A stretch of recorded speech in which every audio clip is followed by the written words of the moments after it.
हमने कल स्टार्ट किया था web development through PHP.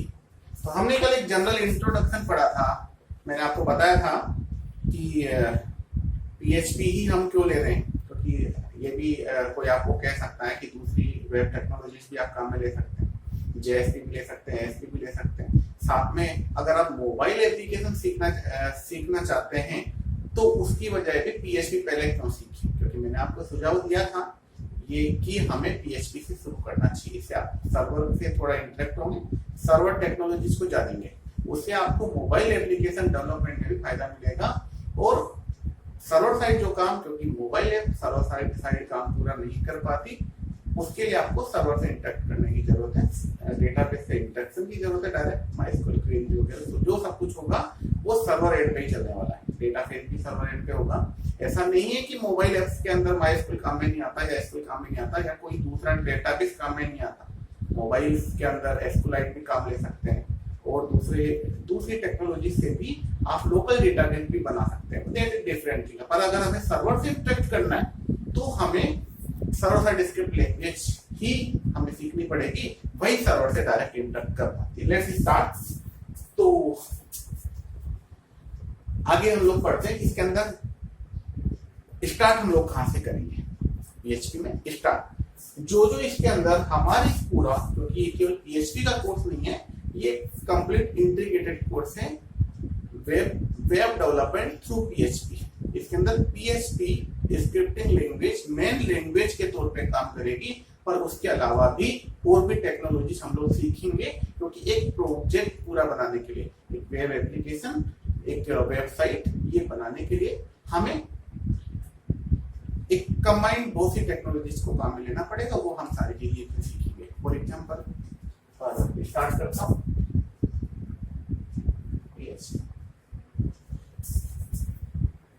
PHP definition से स्टार्ट करते हैं। देखिए, काम सीखने के साथ, टेक्नोलॉजी सीखने के साथ आपको वो सारे सवाल भी आने चाहिए जो इंडस्ट्री में कहीं ना कहीं आपको फेस करने। टर्मिनोलॉजी भी आनी चाहिए, टर्म आनी चाहिए कि किसको क्या कहते हैं। हमने कहा पीएचपी, कोई आपसे पूछेगा पीएचपी की डेफिनेशन क्या हो, what is definition of PHP. PHP is a server side script language, hyper text preprocessor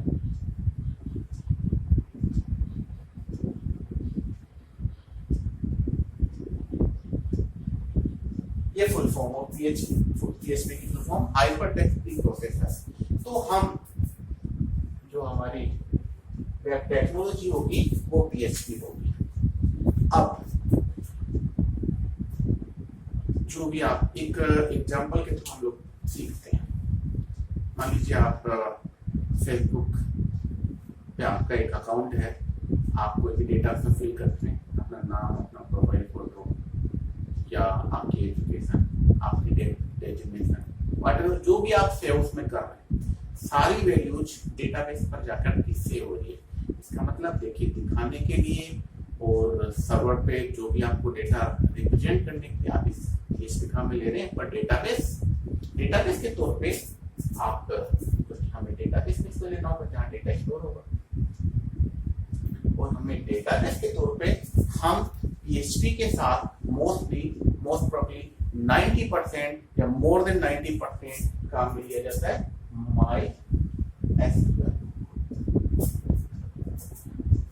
MySQL। अब जब हम MySQL पे आते हैं, क्योंकि मैंने कहा था टेक्नोलॉजीज के अंदर बहुत सारे आपको ऑप्शंस मिलेंगे। आप कहेंगे पीएचपी की जगह जेएसपी क्यों नहीं, ये सारे सवालों पे हम लोग कल बात कर चुके हैं कि हम लोग पीएचपी से स्टार्ट करेंगे, वो हमारी चॉइस है, हम लोग पीएचपी से स्टार्ट करेंगे। कंसेप्ट सभी टेक्नोलॉजी में सेम होते हैं। आप जब एक टेक्नोलॉजी जान लेंगे तो आपके लिए, अगर दूसरी टेक्नोलॉजी में आपका मूड बाद में होता है कि स्विच करना है, तो आप इजीली कर सकते हैं ऑन डिमांड। इवन आप 10 से 15 दिन में आप किसी भी टेक्नोलॉजी में स्विच हो सकते हैं। आपको एक टेक्नोलॉजी में अच्छी नॉलेज होनी चाहिए। हम लोग पीएचपी हम लोग स्टार्ट कर रहे हैं। डेटाबेस के तौर पे मैंने कहा MySQL, और डेटाबेस और कौन कौन से होते हैं, ओरेकल भी होता है, एसक्यूएल सर्वर भी होता है,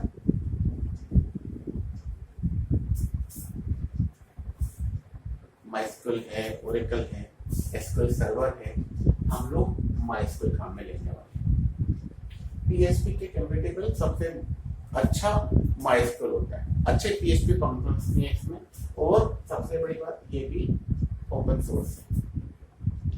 आप अगर SQL सर्वर लेंगे, ये प्रोडक्ट है किसी कंपनी के राइट है इस पर, जिसे आप ASP काम में लेंगे तो ASP के साथ SQL सर्वर काम में लिया जाता है, इसलिए हम लोग MySQL डेटाबेस MySQL लेंगे।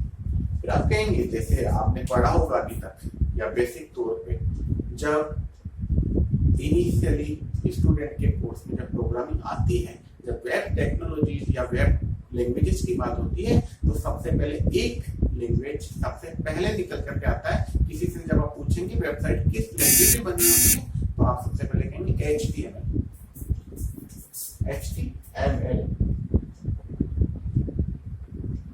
मैं यहाँ सीक्वेंसली वो सब टेक्नोलॉजीज के बारे में बता रहा हूँ जो हम अपने इस वेब डेवलपमेंट थ्रू PHP के इस प्रोग्राम में सीखेंगे।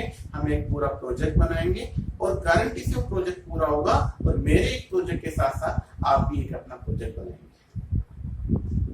I will assist you, I will help. आपको कहीं भी कोई भी प्रॉब्लम नहीं आएगी, मैं आपकी मदद करूंगा। HTML, अब आपसे कुछ पूछ सकता है।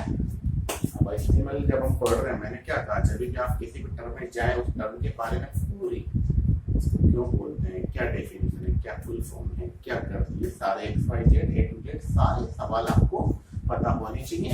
HTML की फुल फॉर्म है hypertext markup language. Hypertext markup language HTML। अब आप थोड़ा गौर कीजिए, हाइपरटेक्स्ट ये टर्म भी आपने वेब में सुनी होगी या कहीं ना कहीं पढ़ी होगी। अब हम एक बार टेक्नोलॉजी से हट करके एक बार चलिए सारे पॉइंट्स के सारे, जब मैं इसके बारे में बता दूंगा जो जो हमारे कोर्स में इंक्लूड है, उसके बाद में आपको वेब हम किस तरह से किसी वेब सर्वर से इंटरेक्ट होते हैं, एक यूजर कैसे वेब सर्वर से इंटरेक्ट होता है, इस पे हम बात करेंगे। तब वो सभी टर्म में बताऊंगा जो इस टर्म से मिलती जुलती। हाइपरटेक्स्ट तो नाम बता सकता हूँ, हाइपरटेक्स्ट मार्कअप लैंग्वेज इसी तरह से होता है HTTP। I think you all know about it already. Hypertext transfer protocol, ये प्रोटोकॉल जस्ट इसलिए मैंने लिया क्योंकि ये नाम सिमिलर लग रहा है, आपके लिए इजी रहेगा इसको जानना। हाइपरटेक्स्ट ट्रांसफर प्रोटोकॉल, इसी तरह से प्रोटोकॉल HTTPS सिक्योर लेयर पे चलता है, वो HTTPS। हमारे ब्राउजर इस प्रोटोकॉल को फॉलो करते काम करते हैं। अब ये ब्राउजर फिर एक नई टर्म आ गई, इसके बारे में इसके बाद हम लोग फिर डिटेल में बात करते हैं।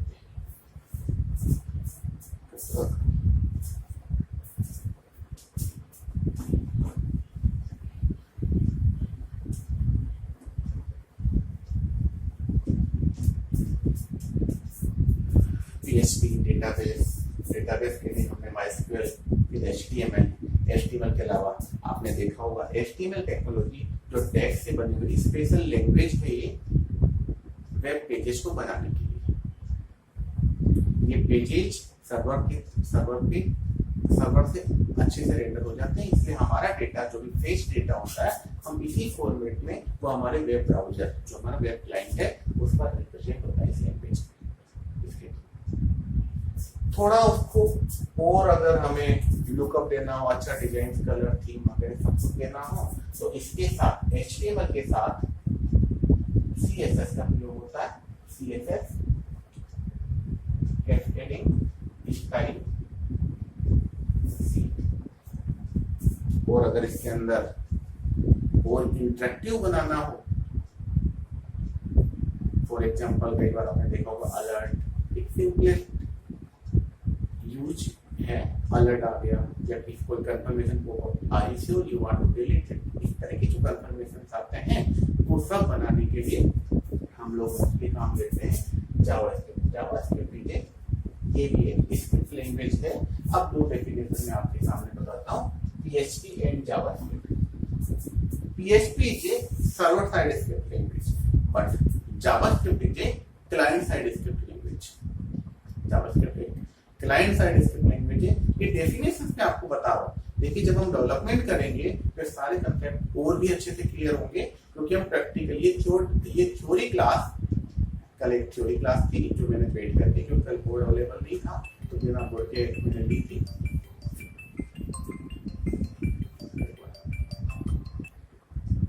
आज दूसरी थ्योरी क्लास है, कल एक और थ्योरी क्लास होगी और उस थ्योरी क्लास के बाद रेगुलर प्रैक्टिकल क्लासेस चलेगी।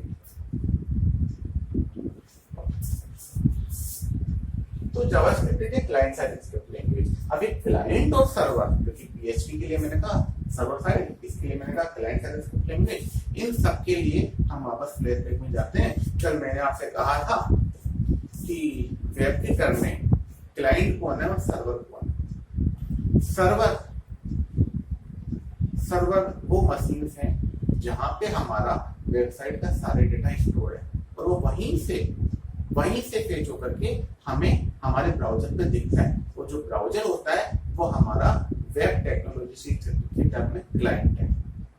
क्लाइंट, मैंने आपसे ये भी सवाल पूछता हूँ आमतौर पे कि तो स्टूडेंट्स के जवाब आते हैं। कोई कहता है कि सर जो यूजर जो वेबसाइट एक्सेस कर रहा है वो क्लाइंट है, कुछ लोग कहते हैं कंप्यूटर क्लाइंट है, कुछ लोग कहते हैं व्हाटएवर, कुछ लोग, सबके अलग अलग आइडियाज होते हैं।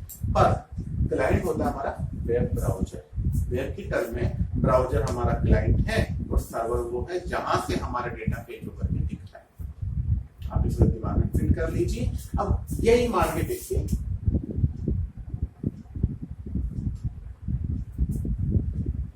ये क्लाइंट साइड स्क्रिप्ट लैंग्वेज क्यों है? देखिए क्लाइंट साइड स्क्रिप्ट लैंग्वेज इसलिए है कि ब्राउजर पे चलता है, सर्वर से इसका कोई लेना देना नहीं है। आपका ब्राउजर अगर काम कर रहा है तो जावास्क्रिप्ट आपके ब्राउजर पे डिपेंडेंट है। इवन आप अपने ब्राउजर में, अपने क्लाइंट में कुछ सेटिंग के थ्रू आप इस जावास्क्रिप्ट को बंद भी कर सकते हैं, डिसेबल भी कर सकते हैं, तो आपके कोई जावास्क्रिप्ट काम नहीं करेगी। अब आप कहेंगे, कुछ लोग कहेंगे कि सर फिर jQuery, Ajax, ये सब क्या है? देखिए jQuery, टाइपस्क्रिप्ट और भी कई और फ्रेमवर्क्स हैं, ये सब जावास्क्रिप्ट के फ्रेमवर्क्स। PHP के भी बहुत से फ्रेमवर्क्स आते हैं। PHP के फ्रेमवर्क्स आते हैं कि PHP है, लारावेल है और कोऑर्डिनेटर है। CMS भी बहुत सारा है PHP में, कंफ्यूज होने की आवश्यकता नहीं। क्योंकि कुछ लोग, जब मैं फ्रेमवर्क्स बता रहा हूँ तो कुछ लोगों के दिमाग में हो सकता है जुमला, मजेंटो, वर्डप्रेस भी आ रहा है। देखिए जुमला, मजेंटो, वर्डप्रेस ये सब फ्रेमवर्क नहीं है, ये सब CMS है। CMS and framework both are different thing. Framework आपको एक कंसेप्ट देता है, एक प्रोसीजर देता है कोड लिखने का। इसका मतलब ये हुआ, हम अभी जो PHP, मान लीजिए हम एक बेसिक PHP में कोडिंग करेंगे, बेसिक PHP में एक वेबसाइट बनाएंगे, एक प्रोजेक्ट बनाएंगे या एक एप्लीकेशन बनाएंगे। ये सभी टर्म डिफरेंट है। हर टर्म पे मैं डिस्कशन करूंगा, आपको कुछ ना कुछ उपयोगी चीजें सीखने को मिलेगी जो आपके कंसेप्ट खोल करके रख देगी।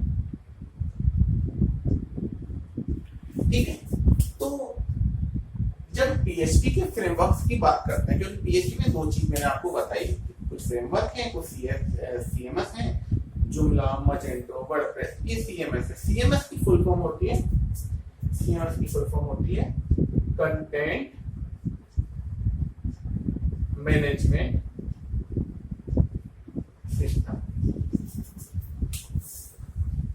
मतलब आप CMS के थ्रू, मान लीजिए कोई CMS ई-कॉमर्स के लिए बना हुआ है कि आप उसके अंदर ई-कॉमर्स, आप लेटर भी बहुत सारे गवर्नमेंट एग्जाम्स में पूछी जाती है। व्यापारिक गतिविधियों के लिए जो वेबसाइट्स या जो वेब एप्लीकेशन बनती है वो ई-कॉमर्स वेबसाइट्स कहलाती है। आप फ्लिपकार्ट, अमेजन और पेटीएम के थ्रू भी प्रोडक्ट आप खरीद सकते हैं। स्नैपडील, ये सब ई कॉमर्स वेबसाइट्स। आप यहाँ से ऑर्डर करके कोई भी प्रोडक्ट मंगवा सकते हैं, ये सब ई कॉमर्स। बहुत से कॉम्पिटिटिव एग्जाम्स में आता है, अदर देन टेक्निकल एग्जाम्स के अलावा भी आता है। एलडीसी में भी ये सवाल आ जाता है, ई कॉमर्स कौन सी ई कॉमर्स वेबसाइट, पटवारी में भी आ जाता है या किसी दूसरी जो डिग्री प्रोग्राम आते हैं उनमें भी आ जाता है। तो ई कॉमर्स के लिए कोई सीएमएस जो केवल ई कॉमर्स के लिए बनाता है, उस सीएमएस में, उस कंटेंट मैनेजमेंट सिस्टम में आपको प्रोडक्ट ऐड करना, प्रोडक्ट एडिट करना, कैटेगरी ऐड करना, ये सारी चीजें उसमें होगी। कोई सीएमएस मान लीजिए क्लासिफाइड वेबसाइट्स के लिए, तो उसमें क्लासिफाइड फीचर्स के लिए उसमें ऑप्शंस होंगे। कोई सीएमएस केवल पेज मैनेज करने के लिए, तो सीएमएस उसके लिए। सीएमएस टर्म से ही पता चल रहा है कंटेंट मैनेजमेंट सिस्टम, और जो फ्रेमवर्क्स होते हैं वो ऐसा कुछ भी बना के नहीं देता, वो एक प्रोसीजर देगा। अब उस प्रोसीजर को, वो प्रोसीजर देगा आपको वैलिडेशन कैसे लगाना है, वो प्रोसीजर देगा आपके डेटाबेस नेमिंग कन्वर्सन कैसे होने हैं, वो आपको प्रोसीजर देगा कि आपको अपना, मान लीजिए कोई एमवीसी फॉलो करने वाला फ्रेमवर्क है, एमवीसी मॉडल व्यू कंट्रोलर, इसका मतलब है वो कहेगा कि आपको विशेष प्रकार की जो डेटाबेस से संबंधित फाइलें हैं वो यहाँ रखनी होगी, लॉजिक्स यहाँ रखने होंगे, एचटीएमएल या जो व्यू पार्ट है वो यहाँ रखना होगा, ये सब फ्रेमवर्क देता है। और सीएमएस कंटेंट मैनेजमेंट सिस्टम होता है, वो आपको कंटेंट किस तरह से मैनेज करना है वो ये बताता है। होपफुली ये क्लियर हो गया आपके कि सीएमएस क्या होता है और फ्रेमवर्क क्या होता है। चलिए कंटिन्यू करते हैं। हम पीएचपी पढ़ेंगे, हम डेटाबेस के लिए मैथ्स पढ़ेंगे, हम एचटीएमएल पढ़ेंगे, हम सीएसएस पढ़ेंगे, जावास्क्रिप्ट पढ़ेंगे। जावास्क्रिप्ट में उसका फ्रेमवर्क है, उसकी लाइब्रेरी है जैकवरी, हम वो भी आगे पढ़ेंगे। और जो एजेक्स है इसके बारे में आपको आगे बताऊंगा। Asynchronous JavaScript and HTML. एक एग्जांपल के तौर पे मैं आपको बताता हूँ। आपने कई बार देखा, आप जब गूगल पे, जब आप गूगल आपसे वेबसाइट को ईमेल के सजेशन मांगता है, आप उसमें लिखते हैं xyz, तो उसमें लिखते हैं आप xyz@gmail.com। जैसे आप xyz लिखते हैं, नीचे ऑटोमेटिकली नीचे create message, validation message appear हो जाता है, ट्रिगर होता है चुपचाप। उसमें आप देखते हैं नीचे वहां लिखा होता है दिस नेम ऑलरेडी एग्जिस्ट। अब दिस नेम ऑलरेडी एग्जिस्ट, क्योंकि मैंने कहा ये सब कुछ तो ब्राउजर पे आ रहा है, और ब्राउजर क्या है, ब्राउजर हमारा क्लाइंट है। अगर क्लाइंट के ऊपर ये सब चीज रिप्रेजेंट हो गई तो क्लाइंट तो डायरेक्टली इंटरेक्ट करता नहीं डेटाबेस से, तो वहां पे क्योंकि एजेक्स के थ्रू पेज रिफ्रेश भी नहीं हो, हमने ये भी देखा है कि जब भी रिक्वेस्ट जाती है तो पेज रिफ्रेश होता है, पेज रिलोड भी नहीं होता। बिना पेज को रिलोड किए सर्वर से इंटरेक्ट करना है तो एजेक्स काम में लेंगे, मैं आपको एजेक्स भी बताऊंगा। और इसके अलावा बहुत सी लाइब्रेरीज, बहुत से छोटे छोटे जो टूल्स अवेलेबल हैं, जैकवेरी के हैं, जेएस के हैं, हम काम में लेंगे। हम एक पूरे प्रोजेक्ट को बनने में जो भी टेक्निक या टूल्स या जो भी छोटे छोटे प्लगइन काम में लेने, हम सारे प्लगइन काम में लेंगे और हम एक प्रोजेक्ट बनाएंगे। इस प्रोजेक्ट के ऊपर भी हम लोग डिस्कस करेंगे। और आप इस कमेंट बॉक्स में, इस वीडियो के कमेंट में आप लिख सकते हैं कि आप कौन सा प्रोजेक्ट बनाना चाहते हैं मेरे साथ, मैं वो प्रोजेक्ट स्टार्ट करूंगा। फॉर एग्जाम्पल आप चाहते हैं न्यूज पोर्टल बनना चाहिए, हम न्यूज पोर्टल स्टार्ट कर सकते हैं। आप चाहते हैं ई कॉमर्स वेबसाइट बननी चाहिए, हम ई कॉमर्स वेबसाइट भी बना सकते हैं। हम उसके अंदर और कैसा उसका स्ट्रक्चर होगा, कहाँ एडमिन एक्सेस होगा, कहाँ से प्रोडक्ट डाले जाएंगे, ये सारी इससे पहले एक थ्योरी क्लास में लूंगा और हम डेवलपमेंट इसका स्टार्ट करेंगे।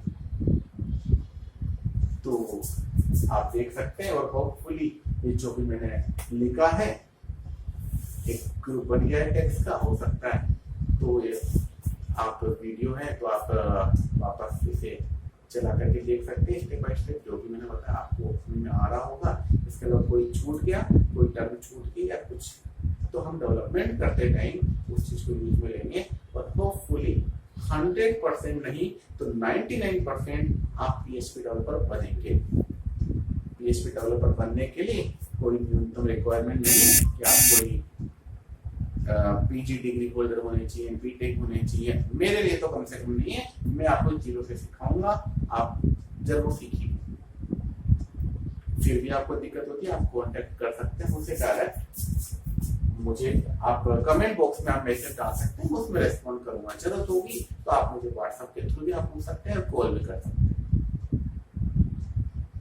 Thanks a lot. ये हमारी सेकंड क्लास है। कल हम नेक्स्ट क्लास पढ़ेंगे। कल हम पढ़ेंगे कि क्लाइंट और सर्वर इंटरेक्शन के टाइम जो टर्मिनोलॉजी काम में लेते हैं उन सब के बारे में पढ़ेंगे। तो वेबसाइट कैसे रेंडर होती है, कैसे सर्वर से डेटा मिलता है, इसके बारे में हम लोग कल देखते हैं। और फिर हो सकता है कि कल ही हम प्रैक्टिकल स्क्रीन शेयर करके, मेरे सिस्टम की स्क्रीन शेयर करके मैं आपको सिखाऊंगा। पूरा PHP प्रोग्राम आप उसी तरीके से सीखेंगे और 100% प्रैक्टिकल ट्रेनिंग होगी। थ्योरी में आप PHP नहीं सीख सकते, PHP थ्योरी में आप वेब डेवलपमेंट भी नहीं सीख सकते। सब कुछ प्रैक्टिकल होने वाला है। Okay, thank you.